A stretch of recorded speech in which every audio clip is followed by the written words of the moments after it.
उत्कल भारती विदुष सभा और पार्वती गोविंद साहित्य संसदर मिलित आनुकूल्य विदुष भारती पत्रिका उन्मोचन कंडूरी चरण नायक पुस्तक पृथ्वीश विलास और इंजीनियर लड्डू किशोर पढ़ियारी जहां जी रसीला पुस्तक लोकार्पण हो जाइछि। तत्सहित कवि कवयित्री द्वारा कविता पाठ एवं रथारूढ़ पतितपावन शीर्षक आलोचना चक्र अनुष्ठित हो जाइछि। विशिष्ट भाषाविद श्रीजुक्त हरिहर कानून को उद्घाटन करने सह बुद्ध मंदिर परिसर में बहु सारस्वत साधक मानक गहन अनुष्ठित सभारे विशिष्ट शिक्षाविद सुसंगठक तथा उत्कल भारती विदुष सभार साधारण संपादक श्रीजुक्त शशधर पंडा सभापतित्व मुख्य अतिथि भाव पूर्वतन मेयर तथा विधायक श्रीजुक्त अनंत नारायण जेना जोगदेवा सह मुख्य वक्ता भाव साहित्यिका प्रतिभा महारथी और सम्मानित अतिथि रूपे उत्कल भारती विदुष सभार सभापति ज्योतिर्मय दास जोग देथिले। परिशेष में उत्कल भारती विदुष सभार प्रतिष्ठाता श्रीजुक्त कंडूरी चरण नायक धन्यवाद अर्पण करथिले। मु ज्योतिर्मय दास उत्कल भारती विदुष सभार सभापति ता सहित मोर सहयोगी अछंती अध्यक्ष कंडूरी चरण दास नायक एवं शशधर पंडा आमर साधारण संपादक आमे 5-7 जन प्रथमे बसी गोटे अनुष्ठान साहित्य अनुष्ठान तैयारी करिया पई कि चिंता कलु एवं 2 वर्ष तले आमे से साहित्य अनुष्ठान टी गढ़िलु ता ना दियागला उत्कल भारती विदुष सभा। विदुष शब्दर अर्थटा साधारणतः विक्रमादित्य महाराजा जो थे आमर उज्जैन से विक्रमादित्य नवरत्न पंडित से जो रखी सभारे से भली 9 जन लोक नहीं आम बर्तमान ये अनुष्ठान टाक आरंभ करूँ। 9 जनरू बर्तमान बढ़ी बढ़ी बहुत अधिका हेले। आमर उद्देश्य होउची आमे ओडिया भाषा साहित्य ओडिया संस्कृति ओडिया परंपरा एवं ओडिशार यथोन्नति करने की आम चेष्टा करूँ एवं आमे जो अपराह्न बयस आसी पहुँचलु आम परे जेमिति आमर उपेन्द्र भंज दीनकृष्ण दास अभिमन्यु सामंत सिंगार हरेकृष्ण महताब राधानाथ राय गंगाधर मेहर इत्यादि इत्यादि ठारू आरंभ करी वैदिक ऋषि माने भी मध्य जो रचना करथिले तार सबू ओडिया भाषा रे सेगुड़ाक प्रकाशित हो एवं सेगुड़ाक समस्ते देखंतु। मु आज गोटे कथा ये आपन को कहूँ जे आमर जगन्नाथ संस्कृति संपूर्ण उत्कलीय संस्कृति जगन्नाथ ईश्वर देवता किंतु आपण मैंने जी जेते जगन्नाथ मंदिर प्रत्येक घरे गोटे गोटे करूना आमर किसी कहबार ना किंतु जो आमी जगन्नाथ धाम केलो बोलिकी जो डाकरा वेस्ट बेंगल रु दिया जाउची ममता बनर्जी दौरान आमे सेटा को कौन सी परिस्थिति सहिबा अवस्था ना आमे तार दृढ़ प्रतिवाद करुचु। प्रत्येक जगार शंकराचार्य आदि शंकराचार्य 4टी धाम करिकिरी जाइथिले। पूर्वे पुरी धाम पश्चिम द्वारका पुरी रे पुरुषोत्तम धाम एठी हला भोगवर्धन मठ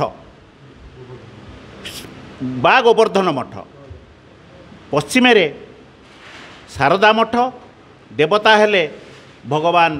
द्वारकाधीश श्रीकृष्ण आपणकर उत्तर रे बद्रीनारायण एवं जोशी मठ दक्षिण रे रामेश्वर एवं शृंगेर मठ ता सहित आदि शंकराचार्य निजर जो मठ टी से रखी मूलान माया बोलिकी कह जाए शास्त्रीय भाषा रे मूलान मायार कांची कामकोटी पीठ ये 4टा धाम मूलान माया कांची कामकोटी पीठ या व्यतीत आउ 10टा 12टा शंकर मठ अच्छी किंतु से माने धाम स्टाटस कहीं पाई ना आमर भी मध्य आमे चाहूँ जे यही 4टी धाम व्यतीत पृथ्वी अन्य कौन धामर सृष्टि न हो जगन्नाथ को लेकिन आउ अन्य 3 देवता को लेकिन भी मध्य धाम तैयारी करा न जाऊ। बद्रीनाथ आउ गोटे कौटी स्थापन करदे धाम हम द्वारकाधीश आउ गोटी स्थापन करदे धाम हम बा रामेश्वर मंदिर ये आम भुवनेश्वर 5-10टा रामेश्वर मंदिर अच्छी से सब कौन धाम हे। तेणु आमे याटार दृढ़ प्रतिवाद करुचु एवं आमे चिंता करुचु चेष्टा करुचु ए बाबत गोटे सुप्रीम कोर्ट रे रिट पिटिशन फाइल करिया पई ଏବଂ ଆମେ उत्कलर साहित्य परंपरा आपणकर विभिन्न पर्वपर्वाणी रे पिठा मिठा आपण छुंची पत्र पिठा केते जण खाइचंती किंतु मो पिलादिने मु खाइथिली एवं मो स्त्री की मु शिखई देइछि से करिकरी मो पुओ नाती नातुणी की मध्य खाइबा को दउछि जोटा कि अन्य माने भाबुचन देखिकरी एटा कण नडियापुर दोसा तेणु ये होछि आम ओडिशार संस्कृति एवं आमर श्रीमंदिर पुरुषोत्तम धाम बा जगन्नाथ धाम ये दीटा ना अन्य माने केही कोठी व्यवहार करि परिबे नाही तेणु जे करिवो आमे तार प्रतिवाद करिवो एवं आमे ओडिशार भाषा साहित्य को उत्तरोत्तर उन्नति करैकिरी आमे जेमती लोक ये आमे ओडिशा को आम वंचित हवा अवस्था रे गोटे किछि संतान उपहार देकरी जीवु जो माने कि ओडिया भाषा ओडिशा संस्कृति एमानकु नेकरी ओडिशार माने शीर्ष स्थान रे रखिबे एवं ता पृथ्वी सारा परिचित हबो। मो ना हूँ कंडूरी चरण नायक उत्कल भारती विदुष सभार अध्यक्ष। आज आमर त्रयमासिक पत्रिका उन्मोचन उत्सव थिला। यही उत्सव रे मोर पुस्तक पार्थिव विश्वविलासर द्वितीय भाग उन्मोचन होईछि जहाकु जे रसिला आमर पड़ियारी बाबूंकर उन्मोचन होईछि। द्वितीयतः आमर पुस्तक जो पत्रिका उन्मोचन होईछि पत्रिका उन्मोचन मुख्य उत्सव आमर वार्षिक उत्सव तो पालन हो जाइछि। विश्व मातृभाषा दिवस रे आमर वार्षिक उत्सव पालन होउछि जेउथिरे आमे प्रत्येक पुस्तक उपरे प्रथम द्वितीय तृतीय स्वर्ण रौप्य ब्रोंज पदक प्रदान करुचु ता सहित 30टी सारस्वत साधक सम्मान प्रदान करुचु जोटा कि मोमेंटम आम प्रदान करुचु बा सर्टिफिकेट प्रदान करुचु। या द्वारा लेखक मानकर उत्साह बढ़िबो जहाँकि कौन सी साहित्य संस्था रे एभली अभिनव माने प्रयास जहाँ कहती ना कौन सी साहित्य सभा से आम प्रति कवि लेखक से पुस्तक रचना करवा एवं साहित्य को समृद्धिशाली करवा लक्ष्य रे आमर यही उत्कल भारती विदुष सभा आगे चली। विदुष भारती माने कौन ज्ञानी मानकर भाषा जो ज्ञानी मानकर भाषा ज्ञानी मानकर उत्कल अर्थ ओडिशार जो ज्ञानी मानकर ओडिया भाषाटा को केमिति समाज रे बा साधारणतः बेसी पाठक सृष्टि हेब एवं कवि सृष्टि बा सेमानकर लेखनीटा को शाणित करिवे जोटा कि देश विदेश रे प्राय सम्मानित हेबे सेथिपाई प्रयास आमर जारी रही। आमर तो आपण सभापति की देखुंत संपादक देखुंत से माने ओडिशार पुरपल्ली रे समस्ते परिचित तेणु आमे आगो को यही टाइप अभिनव प्रयास जारी रखिबु। आसंता दशहरा रे आमर दशहरा विशेषांक बा गोटे निश्चिंत बाहरिबो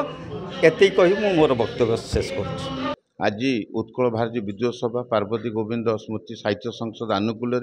भुवनेश्वरी पवित्र स्थान बुद्ध मंदिर रे एक सभा कार्य संवर्धना पत्रिका उन्मोचन 2 जनकर बही उन्मोचन एवं कविता पाठ उत्सव रखाई। प्रथम अधिवेशन रे आमर रथबाबूक सभापति सब कविता पाठ उत्सव खूब सुंदर भाव में होता। बहु गुड़े कविता पाठ होती जेहेतु कि आगू रथयात्रा अच्छी ताऊ लक्ष्य कर कविता गुड़ी आनी पढ़ी एवं एतिर 2 जन आमर भौणी आसते कविता पाठ कर खूब सुंदर भाव में आज धन्यवाद दिखाई। युवपीढ़ी जो कहला सी आज जो प्रमाण देखी द्वितीय अधिवेशन में आमर उद्घाटक भाव में थे डॉक्टर हरिहर कानूनगो और मुख्य अतिथि थे विधायक अनचरण जेना महोदय मुख्य वक्ता भाव में डॉक्टर प्रोफेसर प्रतिभा महोदय एवं यही उत्कल भारती विद्युत सभापति थे ज्योतिमय दास प्रतिभा कंडूचरण नायक प्रत्यक्ष तत्वावधान में सभा कार्य रखाई एवं प्रत्येक अतिथि मानक आमर रौप्य आ फूलतोड़ा उत्तर दे संबर्धन कराई। एथिरे 45 जन को संबर्धना कराई एवं जो साहित्यिक माने आसीथिले से जो भली साहित्यर आलोचना होईची एवं से माने कविता पाठ करचंती एको प्रकाश करिया बहुत आश्चर्य प्रकार करचंती। कारण एइथि कहूँ जेहेतु कि आम ओडिया भाषा बढ़िया 122 वर्ष अतिक्रम करें तथापि आम ओडिया भाषा को आगू नापी ये जो उत्कल भारती पार्वती गोविंद जो तांकर प्रचेषा जारी रखिंट निश्चित ओडिया भाषार युवपीढ़ी उपर आकृष्ट पड़ो निश्चय आगू जीव या आगू नापी आम मीडिया भाई मान होती मुख्य से जिते प्रचार प्रसार करेंगे यह निश्चित आगू जीव। जय जगन्नाथ वंदे उत्कल जननी। बहुत खुशी लगिला ये प्रचेष्टा निश्चित भाव में सर्वतोमुखी अभिनंदनीय साधक साधिका मान प्रेरणा गोटे दिगला पुरस्कार किसी नुह आहरी आगक जावाक आहरी सुंदर भाव में लेखनी चालना करने गोटे शुभेच्छा गोटे प्रोत्साहन तेणु बहुत बड़ बड़ विदुष विदुषिया भितर आसते तेणु से समस्त को देखिबार सुजोग मिलला आउ भावना आदान प्रदान है परस्पर भितर यही तो साहित्यिक साहित्यिका मानकर उद्देश्य तेणु बहुत खुशी लगिला आउ इते बड़ सुंदर प्रचेष्टा जी करचंती से अनुष्ठान को जेते कृतज्ञता जनइले भी कम पड़ो तेणु मु भारी खुशी आज ये जोगदे आपन अतिथि भाव में आप रुपये प्रदान करचंती आज मुख्य अतिथि आसते कौन कह भारी खुशी लगिला पुरस्कार पाइले उत्साहित हुए आहरी आगक लिखा प्रेरणा मिले